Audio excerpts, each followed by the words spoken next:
আল্লাহর হুকুমগুলো মানা, এগুলো হলো আল্লাহর নামের জিকির আদায় করা। সুবহানাল্লাহ বলেন। 5 নম্বরে জিকির শব্দের অর্থ হলো নামাজ। কি বললাম? আরো জোরে বলেন। নামাজ। যতক্ষণ পর্যন্ত নামাজ পড়বো ততক্ষণ পর্যন্ত স্মরণ করব কাকে? আল্লাহ রাব্বুল আলামিন বলেন, উতলু মা উহিয়া ইলাইকা মিনাল কিতাবি ওয়া আকিমিস সালাহ ইন্নাস সালাতা তানহা আনিল ফাহশাই ওয়াল মুনকার ওয়ালাযিকরুল্লাহি আকবার। বলেন আল্লাহু আকবার। আল্লাহ রাব্বুল আলামিন বলেন, নিশ্চয়ই নামাজ অশ্লীল বেহাপনা কাজ থেকে তোমাকে বিরত রাখে। সুবহানাল্লাহ বলেন। আর একটু জোরে বলেন। তাহলে যতক্ষণ পর্যন্ত নামাজ পড়ব, মিঠা পুকুরের ভাইরা জবান খুলে বলেন আমরা স্মরণ করব কাকে? আস্তে বলবেন না, জোরে বলেন কাকে? 6 নম্বরে জিকির শব্দের অর্থ হলো উপদেশ। আমার দিকে তাকান, কেউ যদি কাউকে ভালো উপদেশ দেয় এটাও হলো জিকির। আল্লাহ পাক রব্বুল আলামিন বলেন, ওয়াযাক্কির ফাইন্নায যিকরা তানফাউল মুমিনিন। আরেকটু জোরে বলেন। কাউকে ভালো উপদেশ দেওয়া এটাও কি? জিকির। নাম্বার 7 নাম্বার জিকির শব্দের অর্থ হলো কিসসা কাহিনী। সুবহানাল্লাহ বলেন। বলেন তো কোরআনে কিসসা আছে না নাই? আল্লাহ রাব্বুল আলামিন বলেন, উযকুর ফিল কিতাবি মারইয়াম। আল্লাহ তাআলা বলেন, হে নবী আপনি মারিয়ামের কিসসা বর্ণনা করুন। এখনো একজন নবী বেঁচে আছে, জবান খুলে বলেন তো সেই নবীর নাম কি? ঈসা নবী। কি নবী? ঈসা নবীর মায়ের নাম কি ছিল? মারিয়াম। আল্লাহ পাক মারিয়ামের নামে একটি সূরা নাজিল করেছেন। সুবহানাল্লাহ বলেন।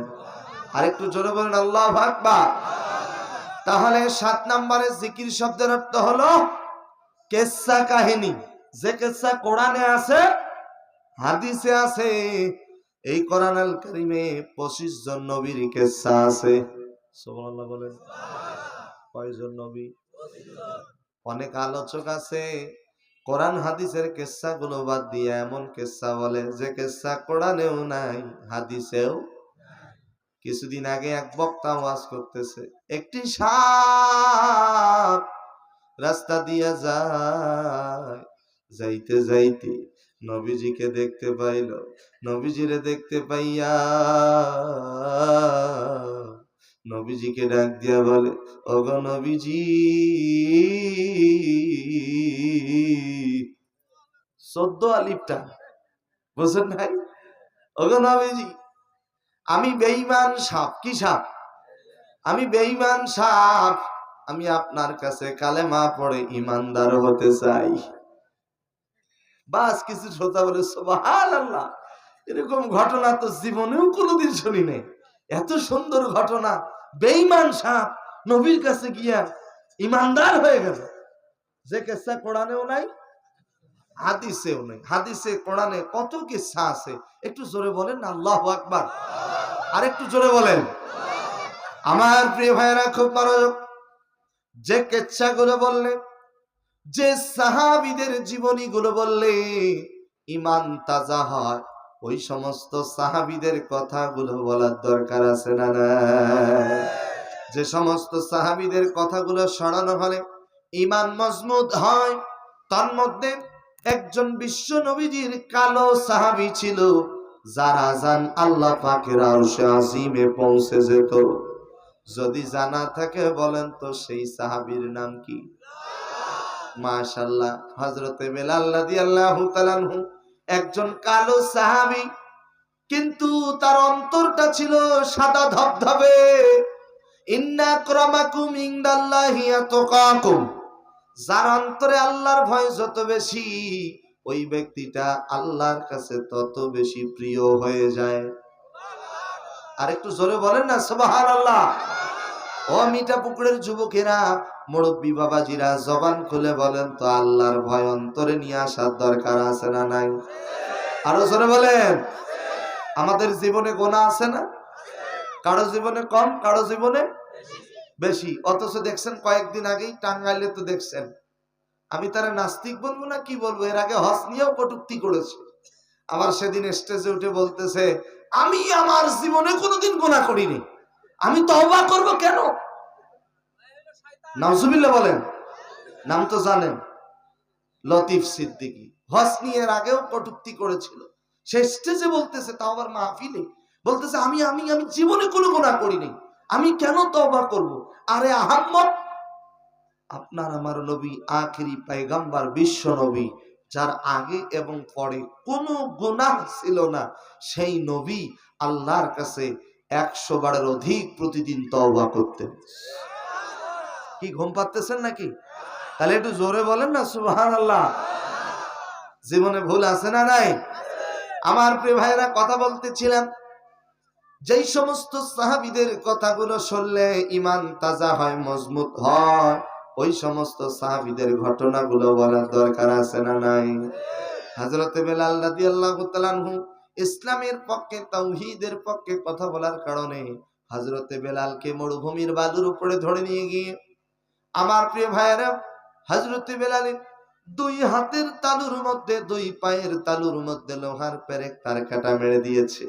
ডাক দিয়া বলে, বেলাল বলো তুমি ইসলাম ছেড়ে দিবা কিনা?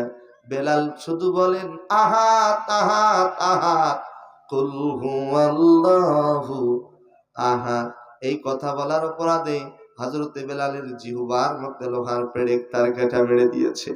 এরপরও হযরত বেলাল বাতিলের কাছে মাথা নত করে নাই।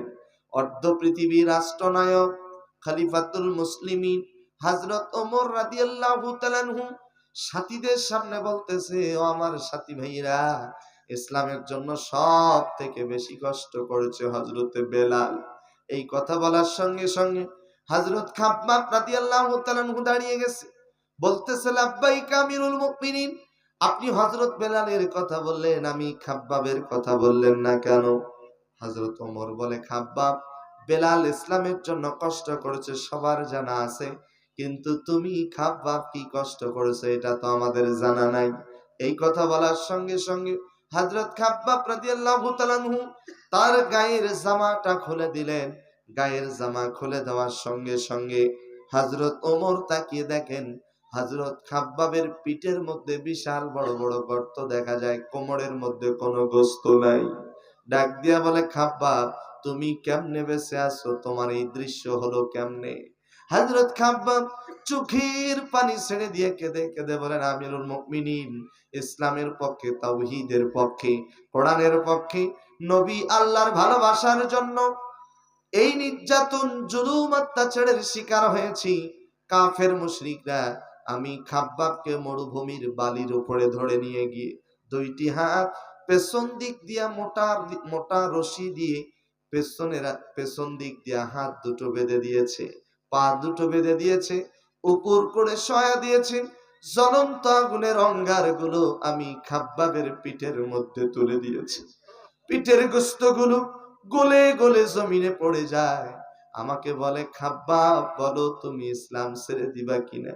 আমি খাব্বাব বলেছি, একটা নয়, 2টা নয়, আল্লাহর এই জমিনে আল্লাহর কোরআনের আইন বাস্তবায়ন করার জন্য, নবীকে ভালোবাসার জন্য আমি জীবন দেব। একটা নয়, 2টা নয়, 1000টা লক্ষ কোটি গুণ যদি বৃদ্ধি করে জ্বলন্ত আগুনের অঙ্গার আমি খাব্বাবের পিঠের মধ্যে তুলে দাও, আমি খাব্বাব হাসতে হাসতে জীবন দেব, শহীদ হতে রাজি, এরপরও বাতিলের কাছে মাথা নত করতে রাজি না। আমার প্রিয় ভাইয়া, সাহাবায়ে কেরাম তারা ঈমান এনেছিল, আর আমরা তো ঈমানটা পৈতৃক সূত্রে পেয়েছি। কথা কন না কেন? সাহাবায়ে কেরাম ঈমান আনতে গিয়ে নির্যাতন, জুলুম, অত্যাচারের শিকার হয়েছে। সামনে কিন্তু আসতেছে পরীক্ষার দিন। এটা ভাইবেন না যে আমরা মনে হয় দ্বিতীয় স্বাধীন বাংলাদেশে ভালো আছি। দেশের পরিস্থিতি কিন্তু ভালো নয়। তবে 56,000 বর্গ মাইলের 1 ইঞ্চি জায়গা কোন নাস্তিক মুরতাদদের হাতে আমাদের জীবন থাকতে ছেড়ে দেব না। বলেন ঠিক কিনা? আল্লাহ আমাদের সবাইকে কবুল করুন। পাগল হয়ে গেছে, মরিয়া হয়ে গিয়েছে। একদল লেগে উঠে পড়ে লাগছে সেন্ট মার্টিন দখল করার জন্য, আর একদল চট্টগ্রাম বিভাগ দখল করার জন্য উঠে পড়ে লাগছে। মামুর বাড়ি পেয়েছে। এত সহজ না। দ্বিতীয় স্বাধীন বাংলাদেশ জীবন থাকতে রক্তের বিনিময়ে স্বাধীন বাংলাদেশ পেয়েছি। দ্বিতীয়বার আবার স্বাধীন হয়েছে।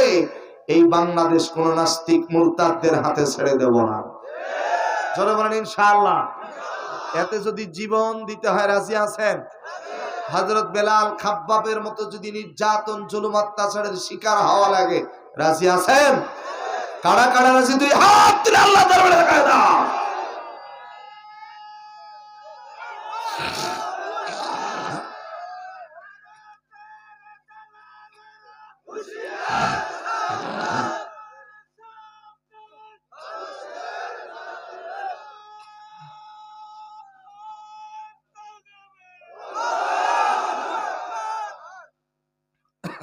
মিঠাপুকুরের স্লোগান, মিঠাপুকুরের স্লোগানের একটা জোশ আলাদা। আলহামদুলিল্লাহ বলেন, আরেকটু জোরে বলেন। আল্লাহ তাআলা আপনাদের সবাইকে কবুল করুন। মিঠাপুকুর পীরগঞ্জ তো পাশাপাশি, ঠিক কিনা বলেন? পীরগঞ্জ থেকে আবু সাইদ শহীদ হয়েছে। আবার মিঠাপুকুরেও আমি তো জানি আল্লামা সাইদির জন্য একই দিনে 7 জন শহীদ, ঠিক কিনা বলেন? আল্লাহু আকবার বলেন। আল্লাহ তাআলা তাদেরকে শহীদের কাতারে কবুল করুন। আস্তে বলবেন না, জোরে বলেন। আমি আলোচনা করতেছিলাম, আমার বিষয়টা আপনাদের কি মনে আছে? মুমিনের কয়টা গুণ? 5টি। কয়টি? 1 নাম্বার গুণ, আল্লাহর স্মরণে যাদের অন্তর প্রকম্পিত হয়। এখন আল্লাহর স্মরণটা কাকে বলে এটা বুঝাতে গিয়ে বলেছে, এই যে দেখেন, আয-যিকরু বিমানাল কোরআন। 1 নম্বর জিকির শব্দের অর্থ হলো কোরআন। 2 নম্বর আয-যিকরু বিমানাল খুতবাহ। 2 নম্বর জিকির শব্দের অর্থ হলো খুতবা। সুবহানাল্লাহ বলেন। 3 নম্বরে বলেছে আয-যিকরু বিমানাদ দুআই মাসনুনা। 3 নম্বরে জিকির শব্দের অর্থ হলো মাসনুন, দোয়া কালাম। 4 নম্বরে জিকির শব্দের অর্থ আয-যিকরু বিমানাস সালাহ। সুবহানাল্লাহ বলেন। 4 নম্বরে জিকির শব্দের অর্থ নামাজ। কি বলছি? নামাজ। 5 নম্বরে বলেছি জিকির শব্দের অর্থ হলো উপদেশ। কি বলেছি? উপদেশ। 6 নম্বরে জিকির শব্দের অর্থ হলো আল্লাহর হুকুম আহকাম গুলো মেনে নেওয়া, মানা। 7 নম্বরে জিকির শব্দের অর্থ হলো উযকুর ফিল কিতাবি মারইয়াম, কিসসা কাহিনী। বলেন না সুবহানাল্লাহ। আরেকটু জোরে বলেন আল্লাহু আকবার।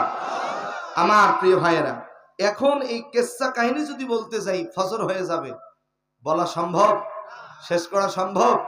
সম্ভব না। তবে আমার কাছে জিকির শব্দের সঠিক, এখানে ওলামায়ে কেরাম আছে, সঠিক অর্থ, সলিড অর্থ যেটা আমার কাছে মনে হয়েছে সেটি হচ্ছে সব সময় সব জায়গায় আল্লাহকে স্মরণ রাখার নামই হলো জিকির। আরেকটু জোরে বলেন। পাপ কাজগুলো ছেড়ে দেওয়া, আল্লাহর হুকুম আহকাম গুলো মেনে নিয়ে আল্লাহকে সব সময় স্মরণ রাখার নামই কি? জিকির। সুবহানাল্লাহ বলেন। তবে পৃথিবীর একজন বিখ্যাত মুহাদ্দিস, মুফতি, আপনারা অনেকেই তার নামটা শুনেছেন, জাস্টিস আল্লামা তাকি উসমানী। তিনি বলেছেন জিকির হলো 3 প্রকার। কয় প্রকার? আয-যিকরুল লিসানি, আয-যিকরুল কলবি, আয-যিকরু ফি'লি। জোরে বলেন আল্লাহু আকবার। তিনি বলেন জিকির হলো 3 প্রকার। একটা হলো মৌখিক জিকির, আর একটা হলো অন্তরের জিকির, আর একটা হলো কর্মের জিকির, আর একটা কর্মের জিকির। এই যে মৌখিক জিকির, এরপরে অন্তরের জিকির, আর একটা হলো কর্মের জিকির। এই 3টা জিকির মিলে আমি আপনাদের সামনে একটা ছোট্ট ঘটনা বলতে চাই। ঘটনাটি পাবেন বুখারীর হাদিসের মধ্যে। আল্লাহর নবী রাহমাতাল লিল আলামিন বিশ্ব নবী সাহাবীদেরকে ডাক দেয়া বলে, আমার সাহাবীরা, আমি তোমাদেরকে একটা পূর্বের জামানার গল্প শোনাতে চাই। 3 বন্ধুর ঘটনা শোনাতে চাই। সাহাবায়ে কেরাম নবীজির দিকে তাকিয়ে আছেন, আমার দিকে তাকান। নবীজির চেহারাটা এত সুন্দর চেহারা ছিল, কেউ যদি নবীজির চেহারার দিকে তাকায় আল্লাহ তাআলা তার জীবনের গুনাহ মাফ করে দেন। আর একটু জোরে বলেন। আমি আপনাদের কাছ থেকে জানতে চাই, জবান খুলে বলেন, নবীজির চেহারা সুন্দর ছিল না অসুন্দর? আরো জোরে বলেন। এখন আসেন কত সুন্দর চেহারা হাদিস থেকে জেনে নেই। আম্মাজান আয়েশা বলেন, তিরমিজির বর্ণনা এসেছে, আম্মাজান আয়েশা সিদ্দিকা রাদিয়াল্লাহু তাআলা আনহা থেকে বর্ণিত। আম্মাজান আয়েশা বলেন, আমার ঘরে কোনো বিদ্যুৎ নাই, আলো নাই, আমার ঘরটা অন্ধকারাচ্ছন্ন ঘর। নবীজি দরজায় এসে নক করেছে, আমি আয়েশা দরজা খুলে দিয়েছি। দরজা খুলে দেওয়ার পরে নবীজি ঘরে প্রবেশ করে নবীজির গায়ের জামা যখন খুলে দিয়েছে, নবীজির চেহারা থেকে এত বেশি নূর, এত বেশি আলো বের হয়েছে, আমি আয়েশার অন্ধকারাচ্ছন্ন ঘরটি আলোয় আলোকিত হয়ে গেছে। আরেকটু জোরে বলেন। কেমন আলো? আম্মাজান আয়েশা বলেন, ওই আলোর মধ্যে আমি আয়েশা কাঁথার মধ্যে সুই দিয়া কাঁথা সেলাই করেছি। আরেকটু জোরে বলেন। নবীজির চেহারাটা কেমন ছিল? আর একটা ছোট্ট কথা বলি, 1 মিনিট আমার দিকে তাকান। যদি আপনাদের জানা থাকে বলেন তো, নবীর জামাইয়ের নাম কি ছিল? মাশাআল্লাহ, হযরত আলী। নবীজির জামাতা হযরত আলী নবীজির বাড়ির সামনে গিয়ে সালাম দিয়েছে, আসসালামু আলাইকা ইয়া রাসূলুল্লাহ। সালাম দিয়েছে, সালামের কোনো জবাব নাই, উত্তর নেই। কিছুক্ষণ পরে মা খাদিজা ডাক দিয়া বলে, বাবা আলী, তুমি নবীজিকে স্মরণ করেছো, নবীজি তো বাড়িতে নাই, তুমি কেন এসেছো? হযরত আলী চোখের পানি ছেড়ে দিয়ে কেঁদে কেঁদে বলেন, ওগো মা, আমার পেটে কয়েকদিন থেকে খাবার যায় না, ক্ষুধার যন্ত্রণায় ছটফট করতেছি, সহ্য করতে না পারে নবীজির কাছে চলে এসেছি। মা খাদিজা ডাক দিয়া বলে, বাবা আলী, তুমি যে নবীর কাছে খাবারের জন্য এসেছো, ওই নবী আজকে কয়েকদিন থেকে পেটের মধ্যে পাথর বেঁধে রেখেছে, তোমাকে কেমনে খাবার দিবে, তুমি চলে যাও। হযরত আলী ডাক দিয়া বলে, মা গো, আমি নবীজির কাছে খাবারের জন্য আসিনি, আমি নবীজির চেহারা মোবারক দেখার জন্য এসেছি। ও মা, আমি আলীর পেটের মধ্যে যখন ক্ষুধা লাগে, আমি সঙ্গে সঙ্গে মসজিদে নববীতে ছুটে যাই, নবীজির চেহারাটা যখন দূর থেকে দেখতে পাই, আমার সকল ক্ষুধার যন্ত্রণা দূর হয়ে যায়। যে নবীর চেহারার দিকে তাকালে ক্ষুধার নিবারণ হয়ে যায়। আমার প্রিয় ভাইয়েরা, সেই নবীর দিকে আপনারা যেমন আমার দিকে চাতক পাখির ন্যায় তাকিয়ে আছেন, সাহাবায়ে কেরাম বলতেছে, ও আমার আল্লাহর নবী ডাক দিয়া বলে, সাহাবীরা, আমি তোমাদেরকে একটি গল্প শোনাবো, পূর্বের জামানার একটা ঘটনা শোনাবো। সাহাবায়ে কেরাম নবীজির দিকে চাতক পাখির ন্যায় তাকিয়ে আছেন। নবীজি এবার ঘটনাটা শুরু করলেন, খুব মনোযোগ। নবীজি বলেন, পূর্বের জামানার 3 জন বন্ধু রাস্তা দিয়া যায়, যাইতে যাইতে প্রচন্ড ঝড় তুফান বৃষ্টি শুরু হয়ে গেছে। 3 বন্ধু আশ্রয় নেবে কোথায়? আশ্রয় নেওয়ার মতো কোনো জায়গা নাই। টেনশনে পড়ে গেছে, চিন্তায় পড়ে গেছে। হঠাৎ করে সামনে তাকায় দেখে বিশাল বড় একটা গর্ত। ওই গুহা দেখতে পেয়ে 3 বন্ধু ওই গুহার ভিতরে প্রবেশ করেছে। সারাদিন হেঁটেছে, ক্লান্ত শ্লান্ত শরীর, সবাই গর্তের ভিতরে ঘুমিয়ে পড়েছে। ঘুমন্ত অবস্থায় বিকট একটা আওয়াজ হয়ে গেল, সবার ঘুম ভেঙে গেল। ঘুম ভাঙার পরে তাকিয়ে দেখেন, যেই গুহার মুখ দিয়া প্রবেশ করেছে, ওই গুহার মুখের মধ্যে বিশাল বড় একটা পাথর এসে গুহার মুখটা বন্ধ হয়ে গেছে। বের হবে, বের হওয়ার মতো কোনো পরিস্থিতি নাই, টেনশনে পড়ে গেছে। এক বন্ধু বলে, আমাদের মৃত্যু ছাড়া আর কোনো উপায় নাই। আর এক বন্ধু বলে, না না, টেনশন করিও না, আমরা চেষ্টা করতেই থাকি। আল্লাহ পাক বলেন, বান্দার চেষ্টা যেখানে শেষ হয়ে যায়, আল্লাহর রহমত ওই জায়গা থেকে শুরু হয়। আর একটু জোরে বলেন। আমার প্রিয় ভাইয়েরা, আর এক বন্ধু বলে, শোনো, জীবনে যদি কোনো ভালো কাজ করে থাকো, আল্লাহর কাছে তওবা করো, আল্লাহ তাআলা যদি মাফ করে, এই গুহার ভিতর থেকেও আল্লাহ পাক আমাদেরকে হেফাজত করবে। 3 বন্ধুর ভিতরে এক বন্ধু বলে, হ্যাঁ, আমি আমার জীবনে একটা ভালো কাজ করেছিলাম। ভালো কাজটা হলো, আমি ছিলাম গরিব, মানুষের বাড়িতে কাজ করে খেতাম। কাজের সন্ধানে গেলাম, কাজ পেলাম না। বাড়িতে খাবার নাই, বাড়িতে আসলাম। আমার প্রিয়তমা স্ত্রী এক পেয়ালা দুধ দহন করে আমার জন্য রেখে দিয়েছে।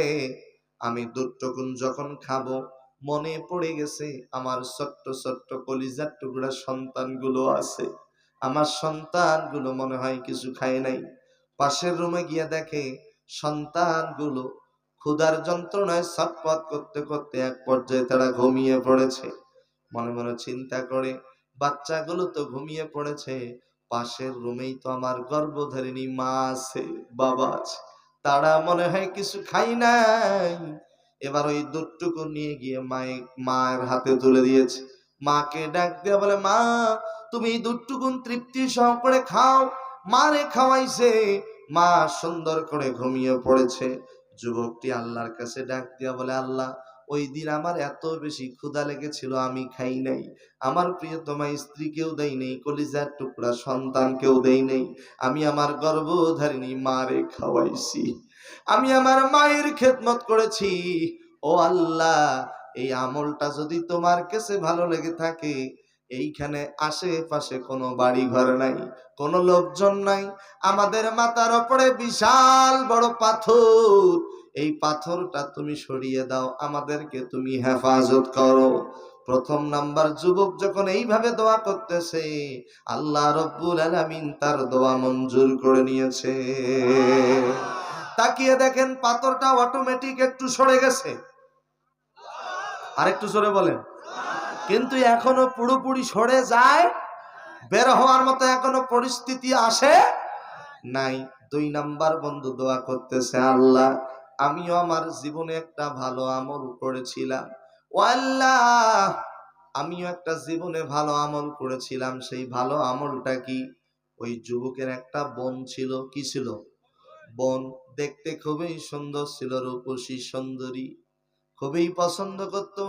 এমনকি ডাক দিয়ে বলেছে, বোন তোমার সাথে আমি অবৈধ মেলামেশা করতে চাই। মেয়েটি রাজি হয় নাই। মেয়েটার অন্তরে ভয় ছিল। কার ভয়? হঠাৎ করে কিছুদিন পরে ওই মহিলাটার, ওই মেয়েটার কিছু টাকার প্রয়োজন। ডাক দিয়া বলে, আমাকে 100 দিরহাম কর্জে হাসানা দাও। যুবকটা ডাক দিয়া বলে, শোনো, তোমাকে 100 দিরহাম, 120 দিরহাম, 40 দিরহাম তোমাকে কর্জে হাসানা দেব, কোনো টেনশন নাই, কোনো চিন্তা নাই।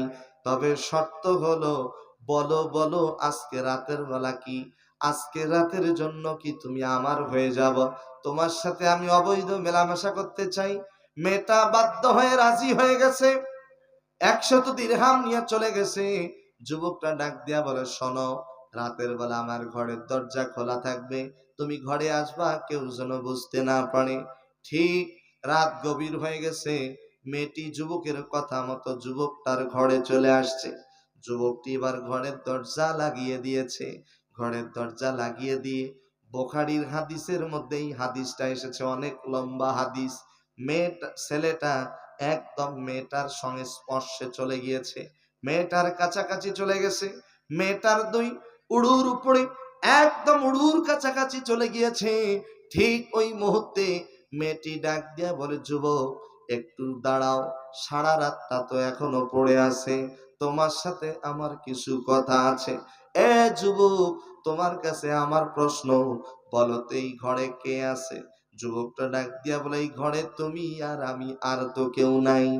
যুবকটি এই কথা বলার সঙ্গে সঙ্গে মেয়েটা ডাক দিয়া বলে, না রে যুবক, না, এই ঘরে তুমি আছো আর আমি আছি, আর আমাদের দুজনের একজন সৃষ্টিকর্তা আছে। তিনি কে? আসতে বলবে না, জোরে বলেন, তিনি কে? এ যুবক, কয়েক ঘন্টার জন্য তুমি আমাকে পাবা, কয়েক ঘন্টার জন্য তুমি আমাকে পাবা, কিন্তু পরকালটা হারাবা, জান্নাত হারাবা, জাহান্নামে যেতে হবে। এ যুবক, এই কয়েক মিনিট, কয়েক ঘন্টার জন্য কি তুমি আনন্দ ফুর্তি করে জান্নাত কি তুমি হারাতে চাও?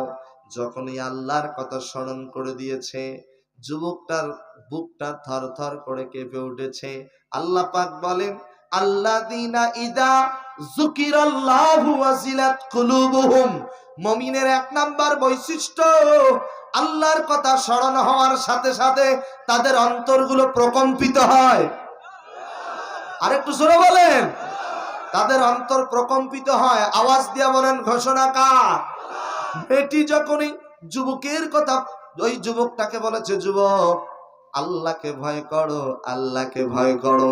আল্লাহর কথা যখন স্মরণ করিয়ে দিয়েছে, যুবকটা সঙ্গে সঙ্গে ডাক দিয়া বলে, বোন আমি শয়তানের ওয়াসওয়াসায় এখনই তোমার গায়ে স্পর্শ করতে চেয়েছিলাম, এখনই তোমার ক্ষতি করতে চেয়েছিলাম। ও বোন, আমি আমার ভুল বুঝতে পেরেছি, আমাকে ক্ষমা করে দাও। যুবকটা মেয়েটি ডাক দিয়া বলে, না, ক্ষমা যদি চাইতে হয় জবান খুলে বলেন ক্ষমা চাও কার কাছে? আল্লাহর কাছে ক্ষমা চেয়ে নাও। যুবকটা মেয়েটিকে ডাক দিয়া বলে, তোমাকে 100 দিরহাম দিয়েছি, এই 100 দিরহাম আর আমাকে দিতে হবে না, এটা আল্লাহর সন্তুষ্টির জন্য আমি তোমাকে দান করে দিলাম। আরেকটু জোরে বলেন। ওই 2 নাম্বার যুবক আল্লাহর কাছে দোয়া করতেছে গুহার ভিতরে, আল্লাহ ওই দিন আমি ইচ্ছা করলে মেয়েটার গায়ে স্পর্শ করতে পারতাম, আমি মেয়েটার সাথে জেনায় লিপ্ত হতে পারতাম, আমি মেয়েটার সাথে সারা রাত, যেহেতু আমার সাথে ওয়াদাবদ্ধ, আমি সারা রাত তার সাথে আনন্দ ফুর্তি করতে পারতাম, কিন্তু আল্লাহ আমি সেটা করিনি। যখনই তোমার কথা স্মরণ হয়েছে সঙ্গে সঙ্গে পাপ কাজ ছেড়ে দিয়েছি, অবৈধ মেলামেশা করি নাই। এই আমলটা যদি তোমার কাছে ভালো লেগে থাকে, মাথার উপরে বিশাল বড় পাথর, পাথরটা তুমি সরিয়ে দাও। মোনাজাত করা শেষ, উপরের দিকে তাকিয়ে দেখে পাথরটা অটোমেটিক আরো একটু সরে গেছে। আরেকটু জোরে বলেন। এখনো পুরোপুরি সরে যায়। 3 বন্ধু বের হওয়ার মতো পরিস্থিতি এখনো। 3 বন্ধু মিলে পাথরটারে ধাক্কা দেয়। ধাক্কা দেয় না? ধাক্কা। এই যে দেখেন আপনাদের এই যে মিঠাপুকুর এই রোডে 2 ধারে গাছ আছে না নেই? এই বড় বড় গাছগুলো যখন কাটা হয় কি হয়? বড় বড় গাছগুলো যখন কেটে ফেলে তখন দেখবেন কিছু শ্রমিক রশি দিয়ে বেঁধে ট্রাকে যখন উঠায় 2, 4, 5 জন না 10, 12, 15 জন, 15-20 জন একসাথে ধাক্কা দেয়। কিভাবে? ওরে মারো ঠেলা, কথা কন না কেন? ওরে মারো ঠেলা। এই যে হেইও, এই যে দেখেন এই হেইও, এই যে হেইও দিল, এটা কি জন্য বলা হয় জানেন? এই হেইওটা বলার সাথে সাথে শক্তি আসে। আসি কি আসে না? দেখেন দেখেন আপনারা বলেন ওরে মারো ঠেলা। এই দেখছেন, অর্থাৎ ঘুম পালিয়ে গেছে। একটু জোরে বলেন আল্লাহু আকবার। এই 2 নাম্বার বন্ধুর দোয়া কবুল হওয়ার সাথে সাথে 3 বন্ধু মিলে পাথরকে ধাক্কা দেয়, ওরে মারো ঠেলা। কিন্তু পাথর সরেও না, নড়েও না। এখন তো বিপদে, বের হওয়ার মতো পরিস্থিতি নেই। আমার কথা যদি বুঝে থাকেন জবান খুলে বলেন কয় বন্ধুর দোয়া কবুল হয়েছে? এখনো কয় বন্ধু আছে? 3 নাম্বার বন্ধু দোয়া করতেছে, অনেক লম্বা হাদিস, সংক্ষিপ্ত ভাবে বলছি। 3 নাম্বার বন্ধু দোয়া করতেছে, আল্লাহ আমার বাড়িতে কয়েকজন কর্মচারী কাজ করেছিল, একজন কর্মচারী পারিশ্রমিক না নিয়েই চলে গেল, তার পারিশ্রমিকের টাকাটা আমার কাছে থেকে গেল। কিছুদিন পরে আমার ব্যবসায় অভাব অনটন, ওই টাকাটা আমি ব্যবসার কাজে লাগালাম, ব্যবসায় মুনাফা হলো, ব্যবসায় লাভ হলো। আমি লাভের টাকাটা আলাদা করে ওই টাকাগুলো দিয়ে একটি বকরি ক্রয় করলাম, বকরির থেকে বকরির বাচ্চা দিল। এইভাবে কিছুদিন পরে বিশাল বড় বকরির পাল হয়ে গেল। ওই শ্রমিক এসে বলতেছে আমার পারিশ্রমিক দাও। আমি বলেছি মাঠের মধ্যে যতগুলো বকরি ছাগল দেখা যায় এই বকরিগুলো সবগুলোই তোমার পারিশ্রমিক। এখন শ্রমিক বলতেছে আপনি কি আমার সাথে ইয়ার্কি করতেছেন নাকি? আমি টাকা পাই, টাকা দেন, আপনি এরকম করে আমাকে লোভ দেখাচ্ছেন কেন? আল্লাহু আকবার বলেন, আরেকটু জোরে বলেন। আচ্ছা, তো ওই শ্রমিকের টাকা দিয়ে ব্যবসা করেছে, শ্রমিক জানে না, কিন্তু জানে কে? জোরে বলেন, কে জানে? যুবকটা আল্লাহকে ডাক দিয়ে বলে আল্লাহ সে তো জানে না তার টাকা দিয়ে ব্যবসা বাণিজ্য করেছি। এক পর্যায়ে আমি তাকে বললাম তোমার টাকা দিয়ে ব্যবসা বাণিজ্য করে লাভ হয়েছে, মুনাফা হয়েছে, বকরি ক্রয় করে বকরির বাচ্চা দিতে দিতে এত বড় বকরির পাল হয়ে গেছে, এগুলোর হক একমাত্র তুমি। জোরে বলেন আল্লাহু আকবার। আমার প্রিয় ভাইয়েরা, 3 নাম্বার বন্ধু আল্লাহর কাছে দোয়া করে বলে আল্লাহ এই আমলটা যদি তোমার কাছে ভালো লেগে থাকে, মাথার উপরে বিশাল বড় পাথর, পাথরটা সরিয়ে দাও। মোনাজাত করা শেষ, উপরের দিকে তাকিয়ে দেখে পাথরটা ছিটকে গিয়া দূরে পড়ে গেছে। আর একটু জোরে বলেন। আপনাদের মনে আছে কিনা জানি না, আল্লামা তাকি উসমানী বলেন জিকির হলো তিন প্রকার: আয-যিকরুল লিসানি, আয-যিকরুল কলবি, আয-যিকরুল ফি'লি। জিকির হলো তিন প্রকার, একটা মৌখিক জিকির, একটা অন্তরের জিকির, আর একটা হলো কর্মের জিকির। সুবহানাল্লাহ বলেন। এই যে তিন বন্ধু জিকির করেছে, স্মরণ করেছে কাকে? প্রথম নাম্বার বন্ধু দোয়া কবুল হয়েছে, বলেন তো খেদমত করেছে কার? একটু জোরে বলেন। মা বাবা। আল্লাহু আকবার বলেন। কার খেদমত করেছে? মা বাবা। গত কয়েকদিন আগে লালমনিরহাটে মাহফিল করতে গিয়ে লালমনিরহাট জেলার একজন অ্যাডভোকেট, বাংলাদেশ জামাত ইসলামী লালমনিরহাট জেলা শাখার সম্মানিত সেক্রেটারি অ্যাডভোকেট ফিরোজ হায়দার লাবলু আমার পূর্বে বক্তব্য দিতে গিয়ে বলতেছে, হুজুর আজকেই একটা মামলা করলাম। কি মামলা?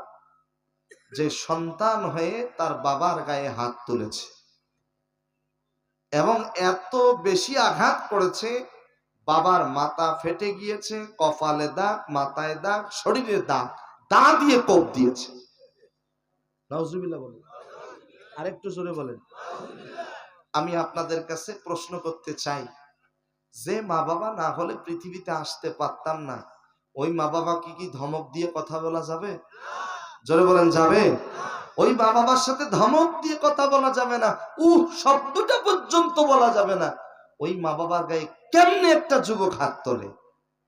আল্লাহ হেফাজত করুন। আসতে বলবে না, জোরে বলেন। আল্লাহ পাক আজকের মাহফিলে যত যুবক তরুণ আছে, প্রত্যেকটা যুবক তরুণকে আল্লাহ পাক খালিদ বিন ওলীদের কাতারে কবুল করুন। তিনটা জিনিসের দিকে যত তাকাবেন, আল্লাহ তত জীবনের গুনাহ মাফ করে দিবেন। সুবহানাল্লাহ বলেন। এই যে দেখেন যুবকেরা, আমার দিকে তাকান। এক, আপনি কোরআন পড়তে পারেন না, আপনি ওযু করে পবিত্রতা অর্জন করে শুধু কোরআনের আয়াত অক্ষরগুলোর দিকে এইভাবে তাকাবেন। যত তাকাবেন আল্লাহ তাআলা তত জীবনের গুনাহ মাফ করে দিবেন। আরেকটু জোরে বলেন। এই দেখেন, এই কোরআনে ছাপা হয়নি, এখান থেকে ছাপা মাইনাস। এটা হতে পারে, মিস্টেক হতে পারে। তাহলে কোরআনের আয়াত অক্ষরের দিকে যত তাকাবেন জীবনের গুনাহ মাফ করে দিবেন তিনি কে? দুই নম্বরে, যাদের মা বাবা বেঁচে আছে, আপনি আপনার আব্বা আম্মার চেহারার দিকে যতক্ষণ পর্যন্ত তাকাবেন ততক্ষণ পর্যন্ত আল্লাহ তাআলা জীবনের গুনাহ মাফ করে দিবেন। নবীজি বলেন, কোন সন্তান যদি মায়ের দিকে বাবার দিকে নেক নজরে একবার তাকায়, একটি কবুল হওয়া হজের সওয়াব আল্লাহ পাক তার আমলনামায় দিয়ে দেয়। একটু জোরে বলেন না সুবহানাল্লাহ। একজন সাহাবী প্রশ্ন করেছে, নবী গো, কোন সন্তান যদি মায়ের দিকে বাবার দিকে 100 বার তাকায় তাহলে কি হবে? নবীজি বলেন, নেক নজরে যদি 100 বার তাকায়, 100 কবুল হওয়া হজের সওয়াব আল্লাহ পাক তার আমলনামায় দিয়ে দেবে। একটু জোরে বলেন না আল্লাহু আকবার। নাম্বার 3, যারা হজে গিয়েছেন দেখেছেন কাবা ঘর, কাবা ঘরের দিকে যত তাকাবেন আল্লাহ তাআলা জীবনের গুনাহ মাফ করে দিবেন। আমি কাবা ঘর এতদিন দেখেছিলাম মোবাইলে, সোশ্যাল মিডিয়ায়, কিন্তু আমার গর্ভধারিণী মাকে নিয়ে যখন কাবায় গেলাম, কাবা দেখার সঙ্গে সঙ্গে আমার অজান্তেই খেয়াল করে দেখি আমার চোখের পানি দিয়া ইহরামের কাপড় ভিজে গেছে। নবীজি বলেন, কেউ যদি কাবার দিকে তাকায় একটি দোয়া পড়ে, সুবহানাল্লাহি ওয়া বিহামদিহি সুবহানাল্লাহিল আযীম, আল্লাহ তার পূর্বের সকল গুনাহগুলি মাফ করে দেন। একটু জোরে বলবেন না সুবহানাল্লাহ। আমি মিঠাপুকুরের ভাইদের কাছ থেকে জানতে চাই, বলেন তো সেই কাবা ঘর দেখার নিয়ত আছে না নাই? আসতে বলবেন না, জোরে বলেন।